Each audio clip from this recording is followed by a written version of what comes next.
You may like them, you will see. You may like them in a tree. I would not, could not in a tree, not in a car. You let me be. I do not like them in a box. I do not like them with a fox. I do not like them in a house. I do not like them with a mouse. I do not like them here or there. I do not like them anywhere. I do not like green eggs and ham. I do not like them, Sam I am. A train, a train, a train, a train. Could you, would you on a train? Not on a train, not in a tree, not in a car. Sam, let me be. I would not, could not in a box. I could not, would not with a fox. I will not eat them with a mouse. I will not eat them in a house. I will not eat them here or there. I will not eat them anywhere. I do not eat green eggs and ham. I do not like them, Sam I am. Say, in the dark? Here, in the dark. Would you, could you in the dark? I would not, could not in the dark. Would you, could you in the rain? I would not, could not in the rain. Not in the dark, not on a train. Not in a car, not in a tree. I do not like them, Sam. You see? Not in a house, not in a box. Not with a mouse, not with a fox. I will not eat them here or there. I do not like them anywhere. You do not like green eggs and ham? I do not like them, Sam I am. Could you, would you with a goat? I would not, could not with a goat. Would you, could you on a boat? I could not, would not on a boat. I will not with a goat. I will not eat them in the rain. I will not eat them on a train. Not in the dark, not in a tree, not in a car. You let me be. I do not like them in a box. I do not like them with a fox. I will not eat them in a house. I do not like them with a mouse. I do not like them here or there. I do not like them anywhere. I do not like green eggs and ham. I do not like them, Sam I am. You do not like them, so you say. Try them, and you may. Try them, and you may, I say. Sam, if you will let me be, I will try them. You will see. Say. Next, let's try reading these words together and see what they say. Fox. In socks. Fox in socks. What does this say? Let's read it together. Fox in box. Fox in box. How about this one? Say it with me. Fox in socks on box. Fox in socks on box. Very good. Now let's play a game with some new words. Which one of these words spells brick? There it is, brick. Which word spells clock? You got it, clock. How about the word chick? You guessed it, chick. Lastly, which word spells block? Block. Very good. All right, Mr. Fox, do you have some tongue twisters for us today? Let's read them together, shall we? Chicks with bricks come. Chicks with blocks come. Chicks with bricks and blocks and clocks come. Woo! That was tricky. Which one was fierce, with long teeth sharp as knives? When most dinos saw him, they ran for their lives. A. Triceratops. B. Apatosaurus. C. Lionosaurus. Or D. Tyrannosaurus Rex. Did you get it? D. The Tyrannosaurus Rex! The T-Rex was a hunter. He hunted for meat. Other dinosaurs were his ideal treat. Question 4. Which dinosaur's head had 3 horns upon it, sticking up out of a hard sort of bonnet? A. Triceratops. B. Maiasaura. C. Archaeopteryx. Or D. The little Bo Peeposaurus. Think you know the answer? A. The Triceratops. Though he was smaller and not half as fierce, his head was too hard for the T-Rex to pierce.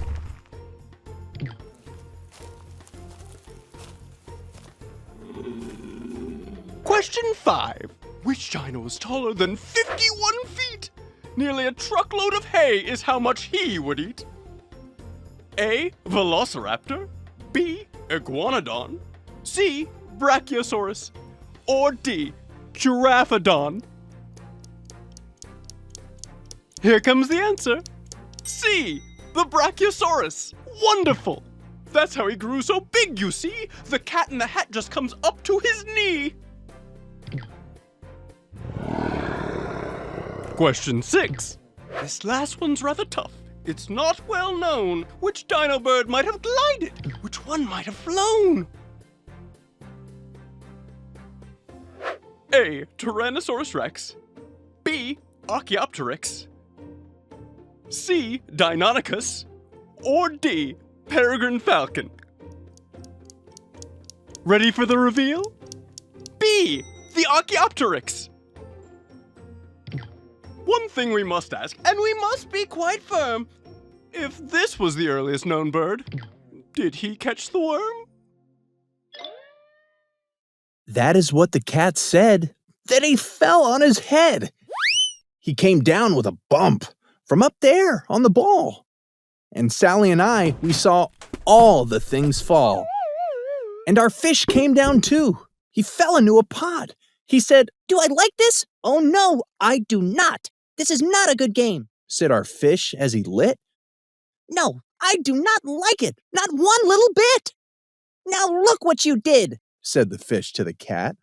"Now look at this house, look at this, look at that. You sank our toy ship, sank it deep in the cake. You shook up our house, and you bent our new rake. You should not be here when our mother is not. You get out of this house," said the fish in the pot. "But I like to be here. Oh, I like it a lot," said the cat in the hat To the fish in the pot. "I will not go away. I do not wish to go. And so," Said the cat in the hat. so, I will show you another good game that I know." And then he ran out. And then, fast as a fox, the cat in the hat came back in with a box. A big redwood box. It was shut with a hook. "Now look at this trick," Said the cat. "Take a look. Then he got up on top with the tip of his hat. I call this game Fun in a Box. Said the cat.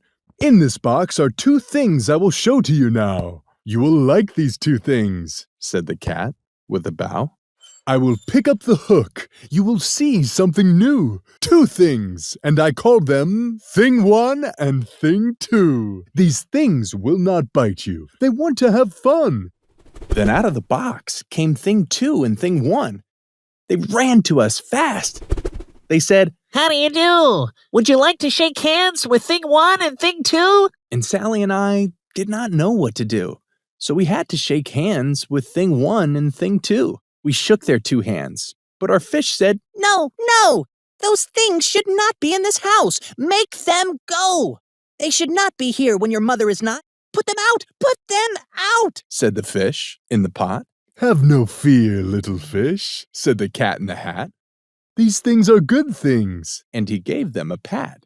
They are tame, oh so tame. They have come here to play. They will give you some fun on this wet, wet, wet day.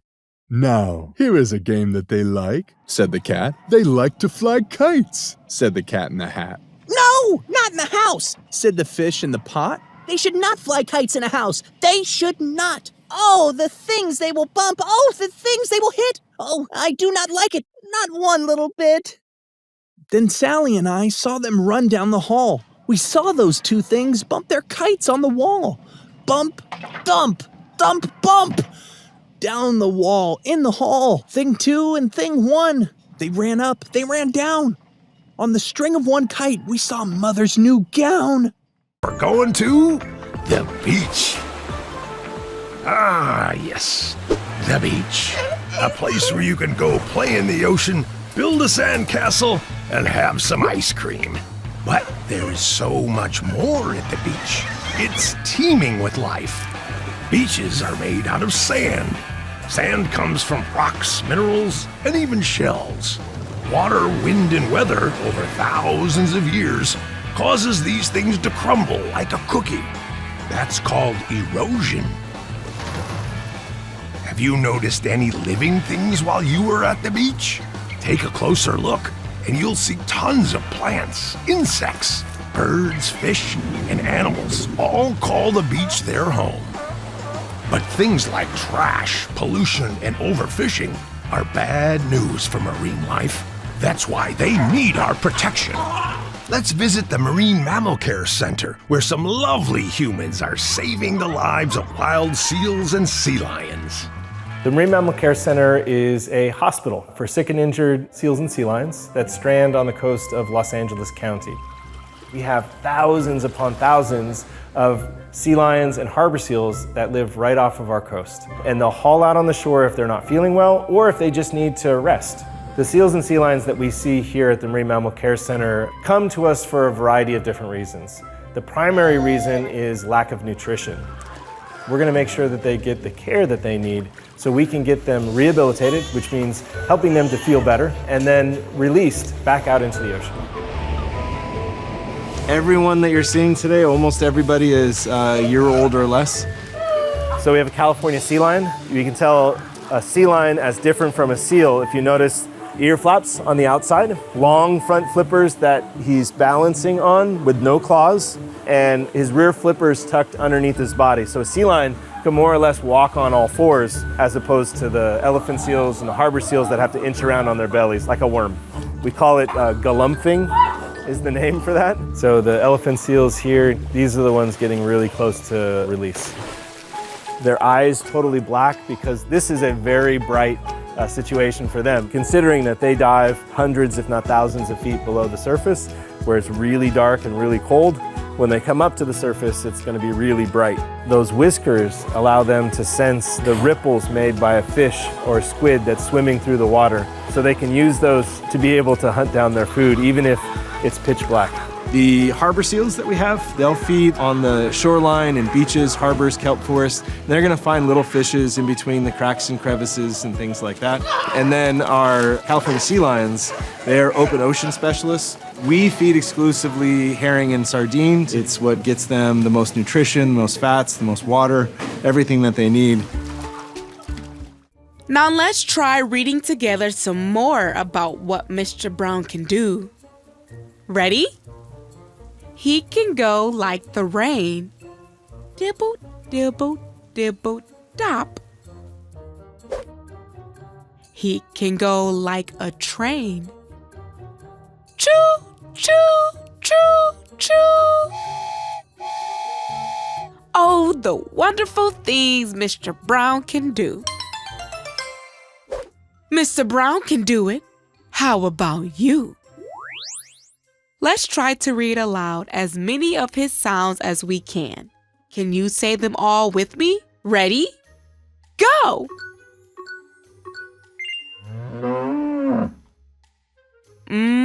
Ooh. Moo. Moo. Buzz. Buzz. buzz. P, up. Pop. Pop. Eek. Eek. Eek. Ooh. Hoo. Hoo.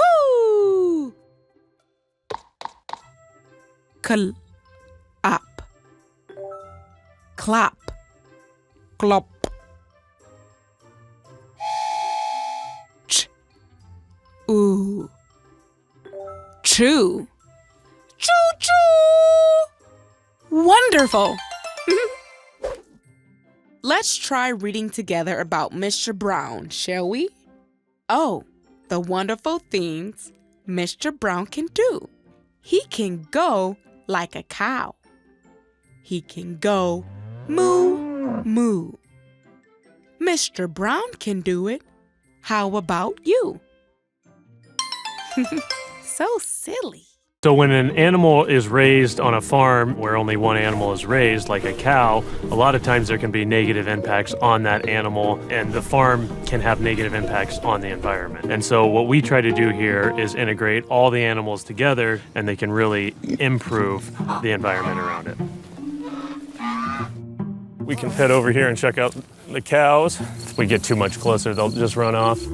Cows are really fun to raise for a number of reasons. One of them is just the way that they integrate in nature. Even when they eat and the way they wrap their tongue around grass and pull, that tugs on the roots and it stimulates growth. And cows are super intelligent. That's exactly what you want. Poop is great. It's the fertilizer for the soil. And the soil then has the bacteria in it, which breaks down the poop, and that creates a healthier spot for the grasses to grow. The grasses keep nutrients in the soil, and they keep the water from running off, and it makes a much healthier environment for the animals.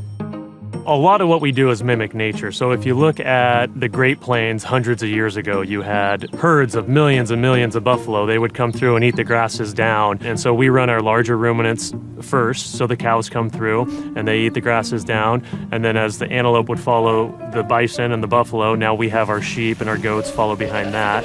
And then the chickens follow behind that, and the pigs. And they're kind of the cleanup crew. We let the ground rest and we let the soil heal. And then by the time we run over that pasture again the next time, we have a much healthier grass and environment. Chickens are really fun to work with for a number of reasons.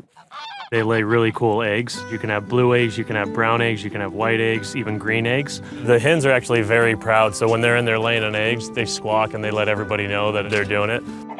The inside has holes all over the floor, so we can control how much manure is in each spot. Basically, we just move the coop about a full length every day. We encourage our chickens to be outside eating bugs and worms. I would say about 40% of their diet comes from doing exactly what they're doing, out picking, scratching, foraging. They almost look like a T-Rex the way they kind of walk. You'll see them in the mud, they're digging with their talons, looking for worms, really letting them express the chickenness of the chicken. But one thing you always see is vegetarian fed chicken when you're in the supermarket. Chickens are not meant to be vegetarians. So we feed the chickens in the coop, and the pigs are always under it, so a lot of the feed falls on top of the pigs. Pigs are awesome because a pig is what you would picture on a very lazy afternoon at the spa. They're getting their mud facials and rolling around and just being dirty, but it looks like they probably have the most fun on the farm out of anybody. This has been great. Our story's all done. Click the next video, and we'll have some more fun.